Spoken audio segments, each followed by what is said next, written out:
Well, hello everybody out there in Ireland. This is Chris from HLXC.com with another exciting episode of Topher's Log. It is a special day today. We have received all of the information, at least 99.99999% of all the information for Halloween Horror Nights 32, Halloween Horror Nights 2023, whatever you want to call it here. Full disclosure, I was expecting an announcement today. I had a doctor's appointment this morning. I had to get some blood drawn, and I tried to work myself around the announcement. And the only sort of appointment they had was like at 11:30. I was like, oh my god! But I got back just in the nick of time. I was only expecting them to announce 3 things, not the whole lineup. So that kind of fell in my lap a little bit. It is what it is. At first I thought it was a leak because everything had shown up on the website before anything was said all over the social medias. So I was like, did they do this on purpose? Did they just, dump everything all at once on purpose? But yes, they did. They dumped everything on us all at once on purpose. A couple hours before that, I guess let's just get right into it. A couple hours before that, they did release a little thing starting on August 10th. It's like a preview food thing where you can pay like $159 to go preview the food options that are going to be on Halloween Horror Nights 32. $159 to preview food is a little bit steep for me. I don't know, who this is for or why, but maybe some of these influencers who review food or whatever at the parks, maybe it's for them. I don't know, but nevertheless, if you want to partake, it's August 10th through the 27th, I believe. You could pay your $159 and go preview all the food options at Halloween Horror Nights, or for Halloween Horror Nights 32, I should say.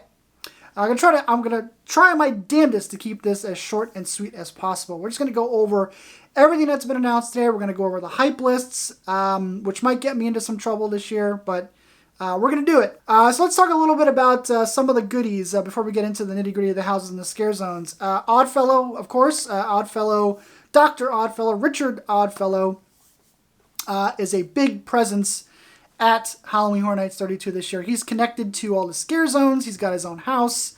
The Discover Universal podcast, they put out a little thing earlier today where they sort of talked a little bit about Oddfellow and how he ties into the event and sort of goes into things there. Of course, I put out Into the Fog earlier this year. I knew Oddfellow was coming, obviously. So I put out a little Into the Fog this year to sort of go and talk a little bit about the history, how he ties into Jack the Clown. They do talk about Jack the Clown in that Inside Universal podcast as well. How it all kind of fits. And, his from his appearance in 2000 to his house in 2000, and now, for all intents and purposes, Oddfellow is the icon. He's so interconnected with the event this year that I would not be surprised if when we get the full commercial for the event, probably sometime in mid-August, that he's plastered all over that as the icon for Halloween Horror Nights 32. That would not surprise me in any bit. Because he is. He's everywhere. He's definitely really connected to the scare zones. Every scare zone involves some kind of backstory, whether it's his Cane of Souls, the Zodiac scare zone sort of ties into his magic properties when it comes to his cane. We actually have a name for the cane now, Cane of Souls. In the history of Dr. Oddfellow, it was never really explicitly said what the cane was called, just that he had this mysterious cane that when Jack the Clown actually went back and killed Oddfellow for his revenge, he had this mysterious cane that was probably the source of his power while he was still alive, being so old. In that podcast, it does talk about Oddfellow being immortal because of this cane, and also how Jack sort of came into being. Oddfellow sort of found out that Jack the Clown was kind of this other immortal being, which we know based on, Oddfellow killed him, put him in the box, and then he was resurrected, and, that's how Jack the Clown is still alive, and yada, all that stuff. So it does. The Oddfellow is going to tie a lot into this event. I highly recommend going back and checking out my Into the Fog on Dr. Oddfellow. Worked very hard on that episode. And it does. You cannot have an Oddfellow backstory without talking about Jack the Clown. They're just kind of really intertwined. I highly expect to see some references to Jack the Clown inside Oddfellow's house. In fact, I know that there are some more blatant than others. Oddfellow. He's just, he is, he's it. He is it. All in all, the announced houses, the lineup, I alluded to this in a video earlier in the year. I think the IPs this year are very strong. Say what you will about Exorcist Believer, which today during the announcement, I like I said, I was expecting them to announce Exorcist. I was expecting them to announce Exorcist, Chucky again, and the Universal Monsters, but instead we got everything. They did drop the sort of video that ties into the whatever story is going on for the Exorcist Believer. Of course, we had the trailer drop earlier in the week as well. Mixed reactions to the trailer. I still have not actually seen the trailer. At least seen the trailer with sound. I've seen the trailer without sound and just reading the subtitles. It looks fine from what I've seen. I'm not the biggest fan of what David Gordon Green did with Halloween. But The Exorcist is my favorite horror movie of all time. And I'm kind of curious, especially with Ellen Burstyn coming back, I'm kind of curious to see what they do with the franchise, because it's another trilogy like, the Halloween reboot was. Halloween Kills and Halloween Ends. Say what you will about those. I did like the 2019 Halloween, or 2018, 2019, whatever it came out.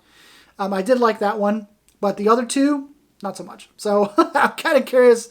I know that there was all sorts of rumors about a screening that happened in New York that was kind of disastrous, but with those things, you kind of never know. Screenings are, especially this early, for them to have screened a version of this film. It's very early, so they could go back and change things, but it looks fine. But anyway, the point is that there was a video that dropped to sort of correspond with the announcement of The Exorcist Believer. Like I was starting to say, the IPs this year I think are all strong. Chucky, Last of Us, Stranger Things, Monsters, and now The Exorcist Believer I think are just all strong IPs. You'd probably say that Exorcist is probably the sort of weakest link in that sort of chain, if you want. I kind of do, but I still think that The Exorcist is going to offer quite a bit. It is one of those rare oddities that we're going to have a full house designed from a property that is not yet released. That is it's very rare. The last time I believe that happened was the Dracula. I don't think that was out yet by the time Horror Nights started. Dracula Untold. That did not go well, but hopefully the problem with Dracula Untold is that they built the house based on a script that was not the finished. That's not what the movie became. It was like an earlier draft of the screenplay. So hopefully, whatever they built the house for Exorcist Believer, it is a finished script, or more closely resembling what the final product of Exorcist Believer actually is. Even still, there's still some time if they got to change stuff or whatever, tweak stuff and, all that jazz. But there is a video for that as well. Couple other glaring things that were not mentioned. Like I said, there, basically the entire lineup, the entire event has been revealed. There was no mention of Death Eaters, which I find interesting. I still fully believe that there are going to be Death Eaters over there in Diagon Alley. I mean, they're setting up for it. So, they're just, I cannot see the Death Eaters not come to Halloween Horror Nights this year. It just doesn't make a whole lot of sense for them to be setting up for it and, not have them, because the setup is there. So it doesn't make any sense that they won't come. There was also no mention of any Megan Horde, at least none that I saw. I know that's been wildly speculated, wildly rumored. A quick note on sort of, rumors and speculations. I've been asked numerous times this year about talking about speculation maps and things like that. I just don't talk about speculation maps. I never will. I have my reasons for it. We're going to move on from there. But if we are going to talk about Megan, some kind of Megan horde, which has been widely rumored out there for quite a while now, there was no mention of any Megan horde. Doesn't mean that they're not going to be there. I'll keep my thoughts to myself for now, but that was also not mentioned. But everything else was there, including that little, whatever that, food tasting doohickey is. I just, in terms of this year, before we get into the hype lists, in terms of this year, I think that this is a very strong year. I think all of the IPs, with probably the exception of The Exorcist, if you want to take that, out of in terms of, being the weak link in the chain, I think the original properties this year are very strong. There is a definite shift in just the tone, the vibe. We sort of saw that last year with sort of the new, regime sort of moving in. This year, they're kind of in full control, and you can sort of see the different shift in perspective. I do find it funny that we have two sort of, we'll call them references, to Islands of Adventure this year, which I think is hilarious in Jungle of Doom and also in Dueling Dragons. That's just kind of funny to me. But you can sort of see the shift in sort of focus and tone just by some of the descriptions of the houses. And I think with the originals, I think the descriptions they give you just enough of hint to sort of tickle your fancy. So what these originals can be. I just think that I think that the entire lineup this year is very strong. It is one of those years that has the potential to be very good, or be very bad. There's just there's nothing that's like sort of, I don't know, I guess sort of real high concept this year, but there's a lot of strong concepts, especially with the tie-in to Oddfellow. So there's not a whole lot of room for failure, I guess, in terms of the houses, but there is a lot of potential for them to experiment and sort of move the event into a different era, which I think the event needs. Not that I have a problem with it, but I can see that sort of vibe happening, especially it sort of started last year, and I think now we're sort of continuing with everything this year. So there is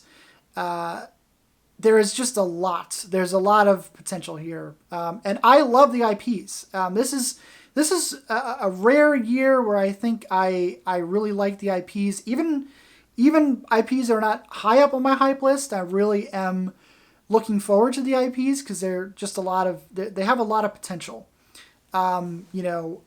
It's just there is a lot. We'll get Nightmare Fuel out of the way. Nightmare Fuel is returning with a new show. I've said this in the past numerous times. I do not go to Halloween Horror Nights for the show, so the shows don't excite me like they do for some people. I saw the first Nightmare Fuel. I sort of skipped Nightmare Fuel last year and watched it online. I wasn't.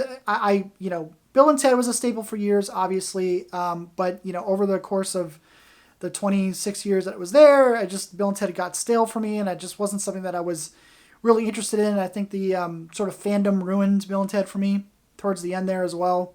But I never really rushed out to see Bill and Ted. Bill and Ted was always kind of a thing where, okay, well, the houses are too busy, just go see Bill and Ted. And even with Nightmare Fuel, or even the other show that we won't mention by name, which I love the other show that we won't mention by name. I actually kind of prefer that show to Nightmare Fuel. Not allegations and stuff like that aside. It's kind of a shame that what happened with that show, because I would have loved to have seen that show continue. Nightmare Fuel is fine. If you like Nightmare Fuel, then it's back with a new show, so have at it. Of course, I've been showing you the progress. The Lagoon has been dismantled, taken apart, so there is no other Lagoon show. I assume that we'll have little mini shows around the park, especially over in the Vamp Scare Zone, and maybe some other little things here and there. And if there is a Megan Horde, then you also have the Death Eaters over there in Diagon Alley. So I think that there's a lot of room for maneuvering around. So with the lack of 2 full-fledged shows, I think that might make up for a little bit. And I think some of the houses are going to be really spread out this year. So, that might give some room for spread out crowds. So, no need. You're going to hear 1 or 2 prominent vloggers and bloggers complain that there is only 1 show this year. But it is what it is. Halloween Horror Nights for me is all about the scares, the houses and the scare zones. I'm just not that into the shows. So, not having 2 shows doesn't kind of affect me. Where it does affect me is when it comes to the crowds, because the 2 shows, if there are 2 show offerings, it does, pull people out from, walking around the streets and going to the houses and stuff like that. That could be an issue this year, especially if the event is as busy as I think it's going to be this year, given some of the IPs. We'll have to wait and see. But I think that some of the more spread out options are going to help a great deal. But yeah, so good year. I think this year is a solid shot there to be one of the best years that Horror Nights has ever done. We'll see if that actually pans out or not, but it is what it is. So now that stuff's out of the way, let's actually talk about the hype lists. Forgive me, I had to stop to put my glasses on because I can't read what my eyes are so bad these days. I can't fucking read my script in front of me here, and I have my phone just to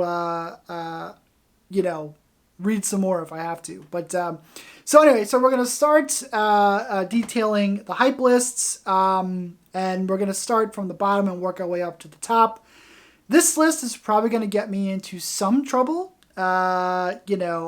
Because of especially one property, which is the first that we're going to talk about. So coming in at number 10 is going to be The Last of Us. Now, the reason why The Last of Us is at number 10 is because I don't have, I said this in the announcement video, I do not have the connection that some people have with The Last of Us that other people do. I just don't know enough about the property. I have never played the video game. My only lifeline to Last of Us is the HBO show. That is all I know about the property.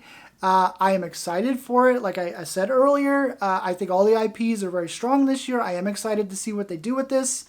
And just, of course, the sheer name of having it at the event, I think is good. But I just don't have the connection to this property that people have. So it's just low on my list. So coming in at number 10 is going to be The Last of Us video game. Coming in at number 9 is going to be The Exorcist Believer. Like I've said, I think the IPs are very strong this year. We have not seen The Exorcist Believer, so I don't know how good this movie is. And what I've said before about supposedly the bad screening that happened in New York, and sort of my trepidations about, David Gordon Green handling this, because I didn't really like his take on Halloween, at least the last 2 movies, Halloween Kills and Halloween Ends there. And we just haven't seen The Exorcist Believer, so I don't quite know what to expect in this. The only driving force behind my hype for this house is the fact that The Exorcist is my favorite horror movie of all time. I think I'm one of the few people that really liked the house from 26. I liked it enough. I thought they did a good job for what they had. I think The Exorcist Believer, based on what the clips I've seen from the trailer and Silent, have a good potential to do a bit more in the house. One of the biggest conundrums with the first Exorcist was, how do you do a house that basically takes place in one room? This seems to have a lot more offerings for things that are outside the room. There's a lot more locations, a lot more things to do. So that's the only reason why it's at number 9. It is what it is. But I still think, like I said, I think all the IPs are strong this year. I think the potential for them are strong. We just haven't seen The Exorcist Believer, so I don't know. So coming in at number 8 is going to be The Darkest Deal. This is the rumored Crossroads house. Those of us who watch or have watched Supernatural are probably very familiar with this sort of legend of the Crossroads and making a deal with the devil and sort of so on and so forth. There is a name in here. Let me pull it up real quick. There is a name connected to this house that I have been dreading to say, and that is blues musician Pinstraw Spruce is our character that we follow inside this house, and he sort of follows the sort of the myth, the Crossroads myth, the making a deal with the devil to be good at his blues music and so on and so forth, trading his soul for all his music glory, and so on and what have you. I'm looking forward to this house. Fine. I think all the all the originals, like I said, I think they all have potential to sort of throw curveballs at us and be sort of these different types of approaches. And that name, man, Pinstraw Spruce. That name is crazy to me. Pinstraw Spruce. Yeah, it's fucked it up already.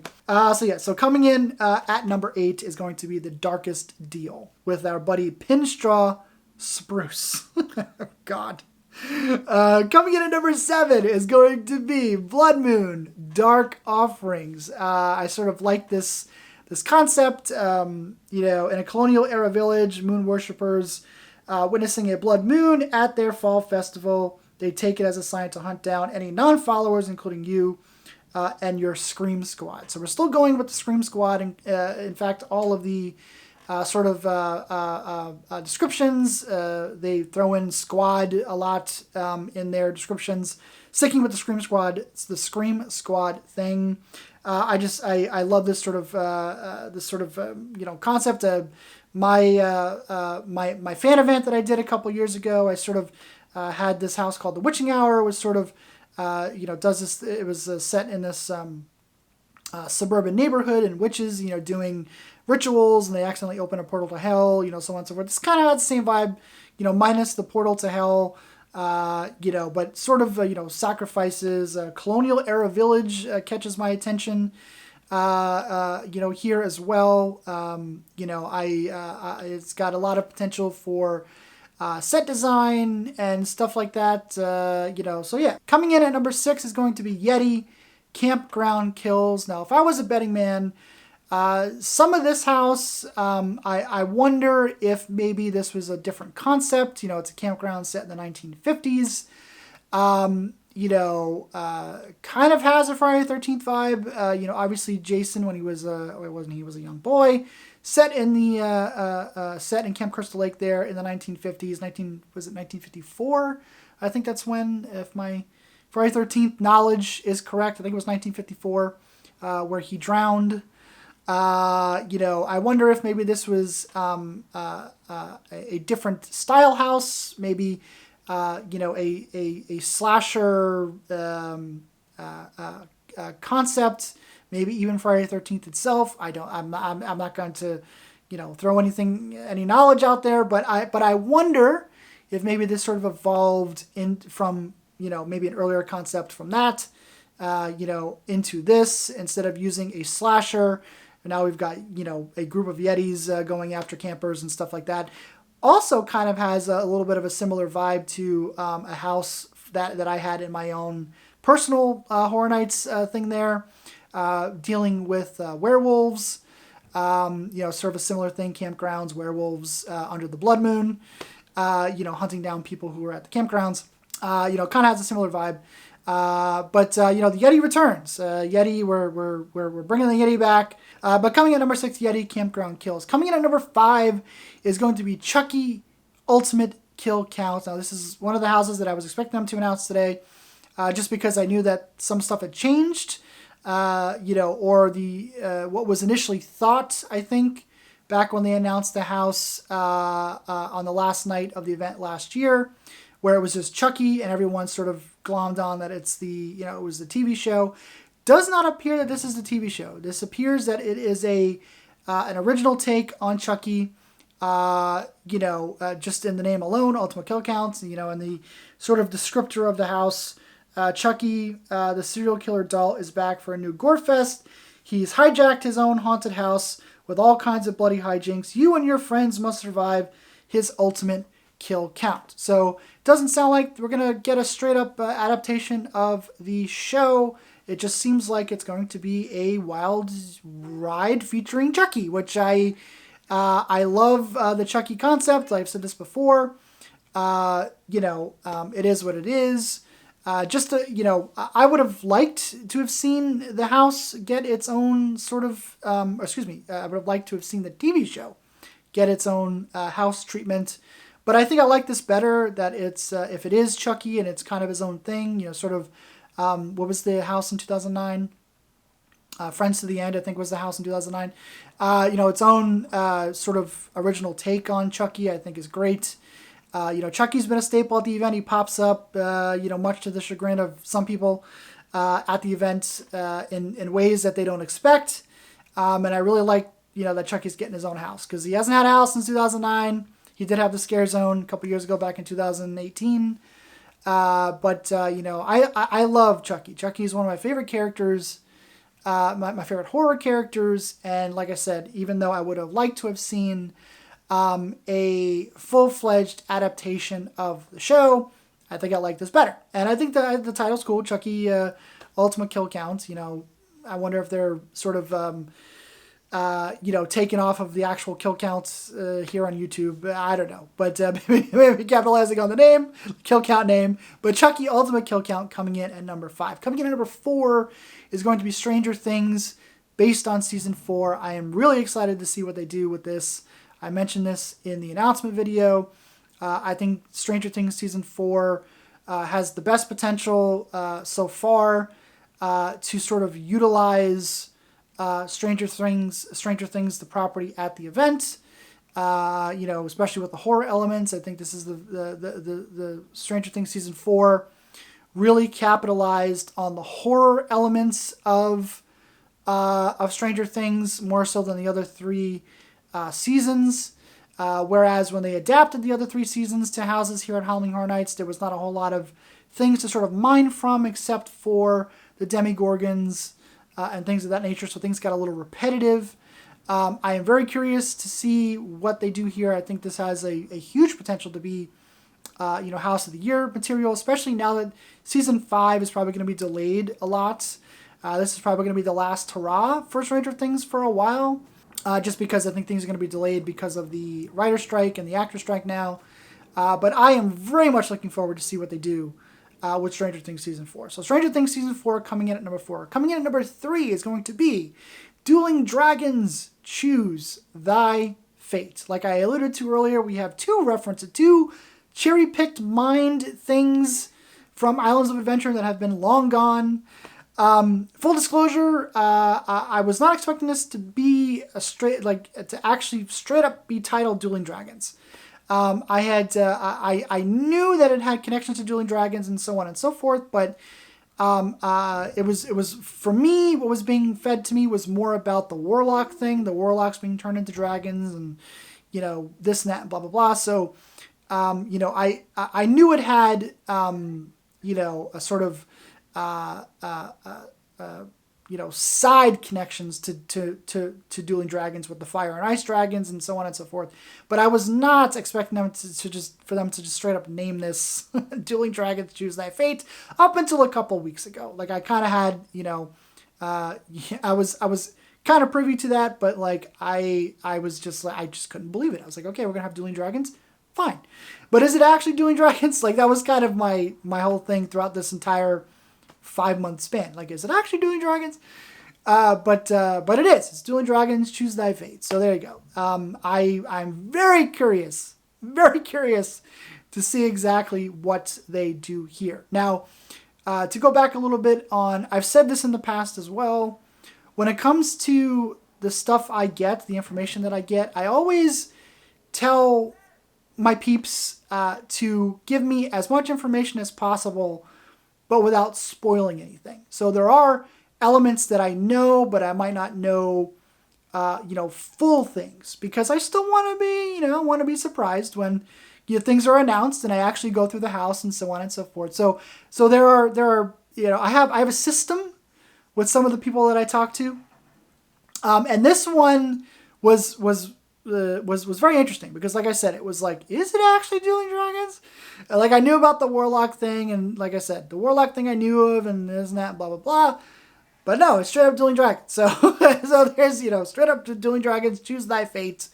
All the sort of 90s nostalgia that comes with, or excuse me, not 90s nostalgia, the Islands of Adventure nostalgia that comes with a house like this. So I am very curious to see exactly what they do here and how much they pull. Are we going to get a full recreation of the castle from Dueling Dragons and stuff like that? Like, that is very, I am very curious to see if we get that stuff. Like, how closely are they going to replicate Dueling Dragons? Like, are we going to walk through those long castle hallways with, the frozen knights and stuff like that on the ceiling? Like, I really want to see what they do with this. And it's one of those houses that has the potential to be really good, or really bad, where they don't quite pull it off. So that alone has me excited. Forget the Dueling Dragons connection. Like, I'm very excited to see exactly what they do here. Dueling Dragons, choose thy fate. Who would have known, So coming in at number 3, Dueling Dragons, choose thy fate. Coming in at number 2, Universal Monsters Unmasked. I fully expected them to take a break. I even said it last year in my final wrap-up of the event, because that's what I was being told at the time, then we're going to take a break. But I think I heard about Monsters coming back, I think sometime in December, maybe late November, somewhere around there. So they, obviously I'm very excited. I love when they use the monsters, so I'm all here for it. Set in Paris, the Paris catacombs. It says, descend into the Paris catacombs where you and your squad will face a new horde of monsters: Dr. Jekyll and Mr. Hyde, the Phantom of the Opera, the Hunchback of Notre Dame, and the Invisible Man. Now, I and other people have joked for ad nauseum about how the Invisible Man has been featured in every Monsters house they've ever had because he's the Invisible Man. But no, the Invisible Man is actually going to be in this house. They have the image of the Claude Rains with the raps and stuff like that.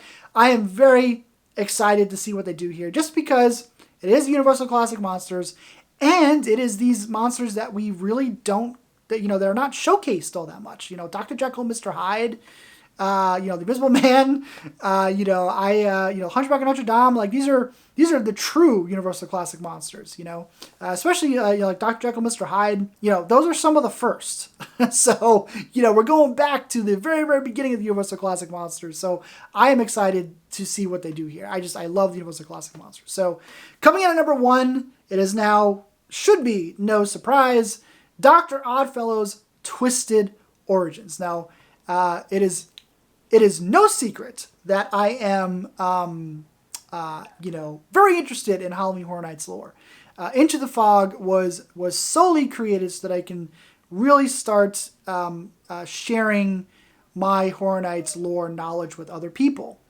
And like I said, I highly recommend you go and watch my Into the Fog episode on Dr. Oddfellow. But one of the reasons why for a long time I resisted doing videos about lore and sort of talking about lore and stuff like that, even though I talk about lore with other people and so on and so forth. Horror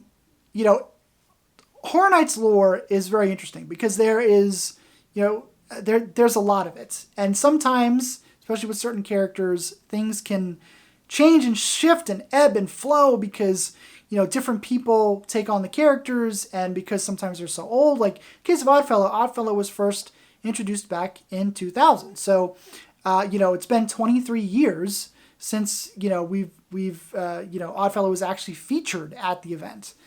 And his lore hasn't really changed in the 23 years that we've had in between.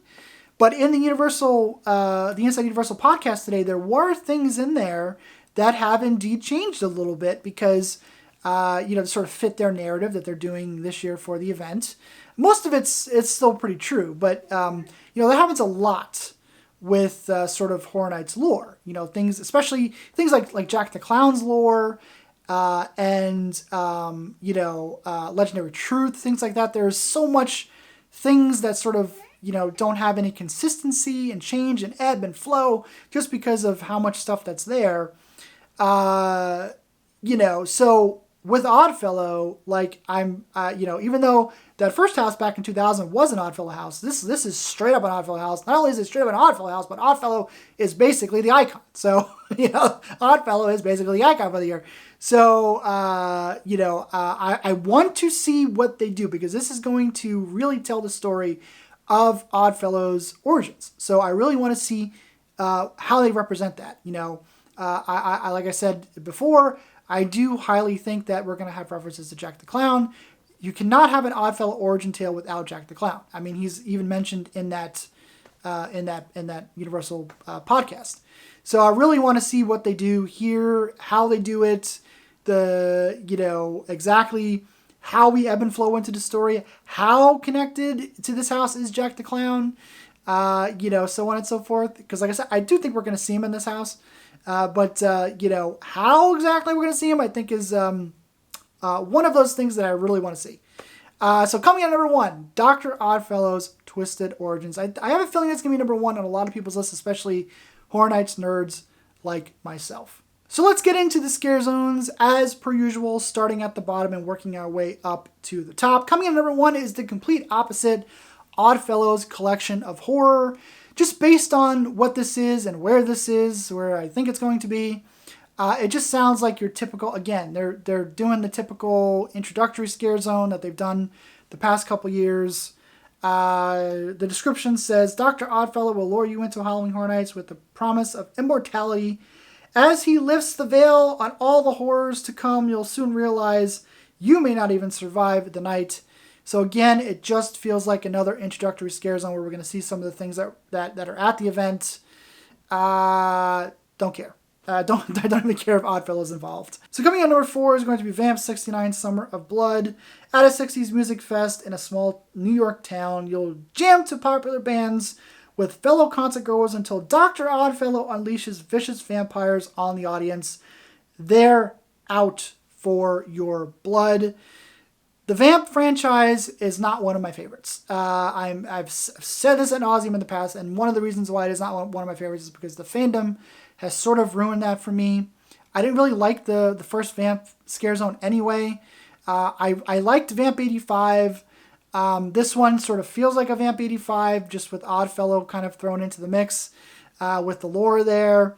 The props that we've seen so far, they've got all the psychedelic stuff going on with the stage and, the old school video camera and stuff like that.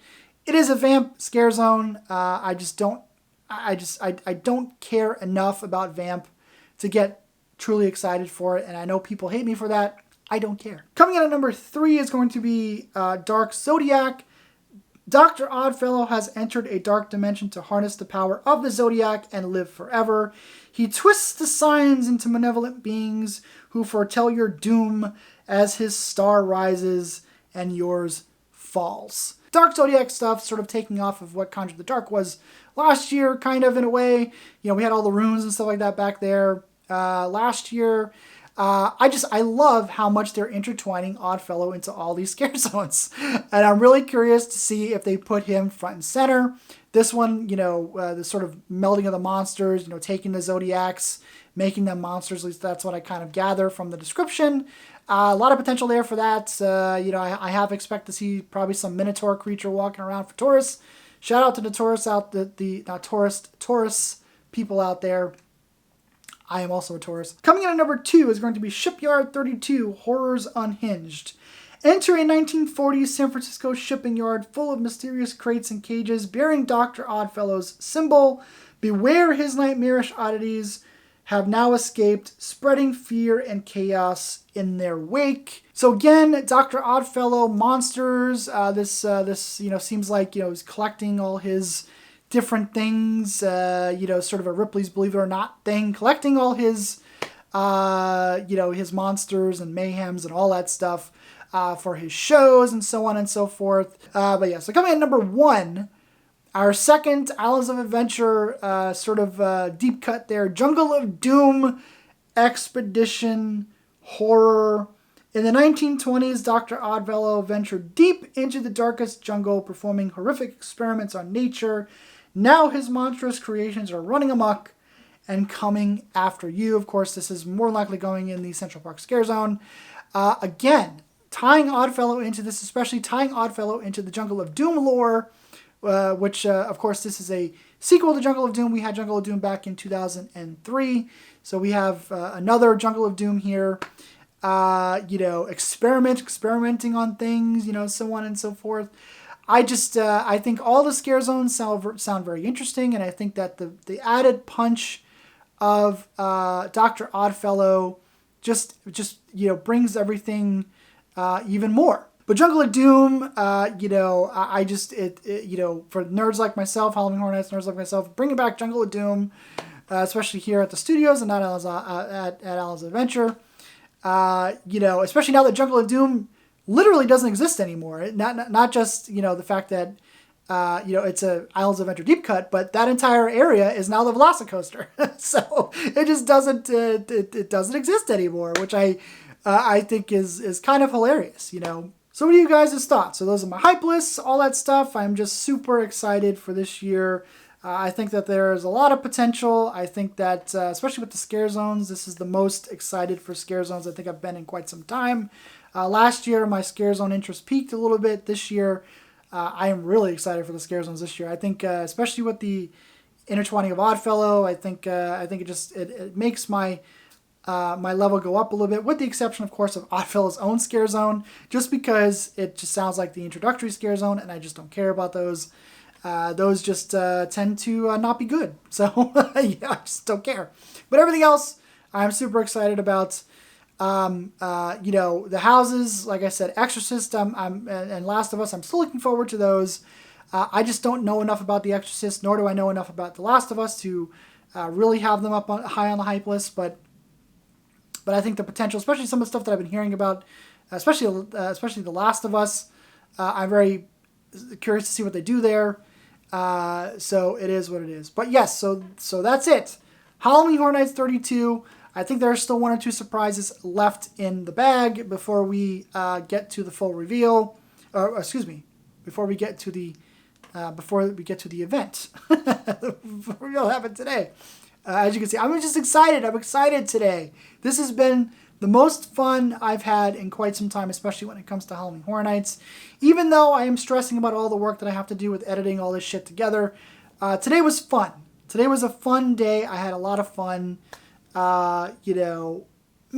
This year, I can't wait. So I think that's going to do it for me today, guys. As usual, everybody, thanks for watching, and I will see you out for more Halloween Horror Nights construction. Now we know we have names to put to things, out there in the parks. Bye.